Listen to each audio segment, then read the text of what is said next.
دل والے گاڑیاں توڑ رہے ہیں، یہ ساری گاڑیاں توڑ رہے ہیں، یہ دیکھیں یہ سب توڑ رہے ہیں، بندوں کو مار رہے ہیں اور گاڑیاں توڑ رہے ہیں، یہ دیکھیں یہ ایک نہیں ہے، ہزاروں گاڑیاں انہوں نے توڑ دی۔ دل والے گاڑیاں توڑ رہے ہیں، یہ ساری گاڑیاں توڑ رہے ہیں، یہ دیکھیں یہ سب توڑ رہے ہیں، بندوں کو مار رہے ہیں اور گاڑیاں توڑ رہے ہیں، یہ دیکھیں یہ ایک نہیں ہے، ہزاروں گاڑیاں انہوں نے توڑ دی۔ السلام علیکم، میں جمیل فاروقی ہوں، آپ میرا آفیشیل یوٹیوب چینل دیکھ رہے ہیں۔ تمام تعریفیں ذات پاک کے لیے جو ہماری شہرگ سے بھی قریب ہے اور ہماری ہر آنے جانے والی سانس کے بیچ میں ہونے والی معمولی سی جنبش کو بھی بخوبی جانتا ہے، اور تمام درود پاک نبی آخر الزماں حضرت محمد مصطفیٰ احمد مجتبیٰ صلی اللہ علیہ وسلم کی ذات پاک کے اوپر جو وجہ تخلیق کائنات ہیں، جن کی وجہ سے ہم ہیں، جن کی وجہ سے یہ کل کائنات ہے۔ آج 29 نومبر ہے، جمعے کا دن ہے، جس وقت یہ ویڈیو ریکارڈ ہو رہی ہے پاکستانی وقت کے مطابق دوپہر کے 1:45 بج چکے ہیں، اور میری انڈرسٹینڈنگ میں، میری نظر میں آج کے دن کی سب سے بڑی ڈیولپمنٹ، سب سے بڑی بریکنگ نیوز، سب سے بڑی خبر یہ ہے کہ سانحہ ڈی چوک کی مزید دردناک ویڈیوز سامنے آ چکی ہیں۔ کیا ہوا کیا نہیں ہوا، اس کی تحقیقات وقت آنے پر ہوتی رہیں گی، لیکن دنیا کا کوئی بھی معاشرہ اپنے نہتے مظاہرین اور عوام کے اوپر براہ راست گولی چلانے کی اجازت نہیں دیتا، اور پھر ان کی املاک کی توڑ پھوڑ کی بھی اجازت نہیں دیتا۔ شروع میں نے آپ کو کچھ ویڈیوز دکھائی ہیں، یہ مبینہ ویڈیوز ہیں۔ میں مبینہ کا لفظ اس لیے استعمال کر رہا ہوں کیونکہ سوشل میڈیا کے اوپر بھرمار ہوتی ہے، بعض اوقات ہوتا ہے پرانی ویڈیو، ایڈیٹڈ ویڈیو آ جاتی ہیں، لیکن اس کو پاکستان تحریک انصاف یہ کلیم کر رہی ہے کہ اس ریسنٹ ایونٹ کی ویڈیو ہے جس میں پولیس والوں اور سیکیورٹی ادارے کے لوگ جو ہیں انہیں گاڑیوں کے شیشے توڑتے ہوئے اور ان کو نقصان پہنچاتے ہوئے دیکھا جا سکتا ہے۔ یہ انتہائی افسوسناک مناظر ہیں۔ ہم ایک ایسے معاشرے میں رہتے ہیں جہاں سچ کی چھان بین ویسے ہی نہیں ہوتی، اور اگر کوئی کرنے نکلتا ہے تو اس کو زندگی کے خدشات لاحق ہو جاتے ہیں، اور اگر کوئی کر چکا ہوتا ہے تو ہم اس کو ملک دشمن گردان دیتے ہیں۔ جیسے بی بی سی نے حال ہی میں ایک رپورٹ تیار کی، ہمارے جو مکتبہ لفافیہ کے صحافی ہیں وہ نیشنل ٹیلی ویژن کے اوپر ٹاک شوز کے اندر بی بی سی کے اوپر یہ مدعا ڈال رہے ہیں کہ یہ تو جھوٹ بولتے ہیں، غلط بیانی کرتے ہیں، ایسا کچھ بھی نہیں ہوا۔ اس کی مزید کیا تفصیلات ہوں گی، اور آج کے ولاگ کے اندر میں نے پوائنٹ ٹو پوائنٹ ڈائسیکٹ کرنا ہے گرینڈ آپریشن کے مضمرات کو۔ میں چاہتا ہوں کہ حقائق آپ کے سامنے رکھوں، اس لیے آپ نے ویڈیو کو شروع سے آخر تک دیکھنا ہے۔ ایک اور گزارش، اگر آپ نے چینل نہیں کیا ابھی تک ضرور سبسکرائب کر لیجیے گا، بیل آئیکن یعنی گھنٹا یا گھنٹی اپنے انگوٹھے انگلی کے ساتھ رکھ کے ڈنڈے سے دبا سکتے ہیں۔ اس کے علاوہ واٹس ایپ چینل کا جو لنک ہے وہ ہر ویڈیو کے ڈسکرپشن کے اندر ٹائٹل کے نیچے جہاں ہیش ٹیگ ہوتے ہیں وہاں موجود ہے، اس کو جا کر کلک کر کے جوائن کر لیجیے گا۔ اپنے انسٹاگرام کا جو ویریفائڈ اکاؤنٹ ہے اس کا اسکرین شاٹ میں لگا دیتا ہوں، اس کو جا کر آپ نے فالو کر لینا ہے، اور اگر آپ مجھ سے رابطہ کرنا چاہ رہے ہیں تو ڈی ایم کر کے وہاں پر آپ مجھ سے رابطہ کر سکتے ہیں۔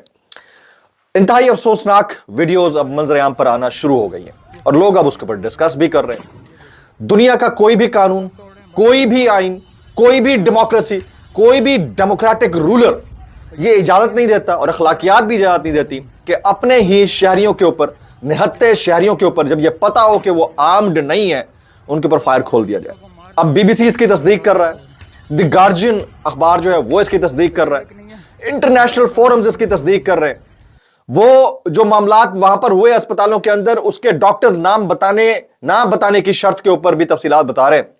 لیکن سوال یہ پیدا ہوتا ہے کہ یہ کس نے اجازت دی کسی بھی سیکیورٹی فورسز کے بندے کو یا پولیس والوں کو کہ آپ لوگوں کی املاک کو نقصان پہنچائیں؟ آپ نے اوتھ لیا ہوا ہے کہ آپ لوگوں کی جان، مال اور املاک کی حفاظت کریں گے، یا آپ سے کس نے کہا کہ اگر کوئی وہاں سے بروٹ فائرنگ کے نتیجے میں کسی بھی طرح کی، چاہے وہ شیل فائر تھے، کسی بھی طرح کی مبینہ فائرنگ کے نتیجے سے بھاگا ہے، تو اس کی وہاں پر کھڑی ہوئی گاڑیوں کو کوئی نقصان پہنچا ہے؟ شروع میں نے آپ کو ویڈیو دکھا دی ہے، اب میں کچھ سوالات ریز کرنے جا رہا ہوں، ویری امپورٹنٹ۔ میں نے پہلے یہ سوالات ریز نہیں کیے، میں پہلے سوالات ریز کروں گا، اس کے بعد جو سچ بتانے والے ہیں ان کے ساتھ کیا ہوا وہ بھی تفصیلات رکھتے ہیں۔ سب سے پہلا میرا سوال یہ ہے کہ جب یہ پتا تھا کہ نہتے شہری ہیں، جب کراس چیک کر لیا تمام میڈیا نے بھی اور اداروں نے بھی، ظاہر ہے وہاں پر پہنچے تو ایسے تو نہیں پہنچ گئے، جب یہ پتا تھا کہ وہ نہتے ہیں، ان کے پاس گولیاں نہیں ہیں، ان کے پاس کوئی بم نہیں ہے، ان کے پاس کوئی ویپنز نہیں ہے، جب یہ پتا تھا اور یہ بات کلیئر تھی، تو اس صورت میں اس علاقے میں گرینڈ آپریشن کے لیے لائٹس کیوں آف کرائی گئی؟ پہلا سوال یہ، سب سے پہلا سوال کہ لائٹس کیوں آف کرائی گئی؟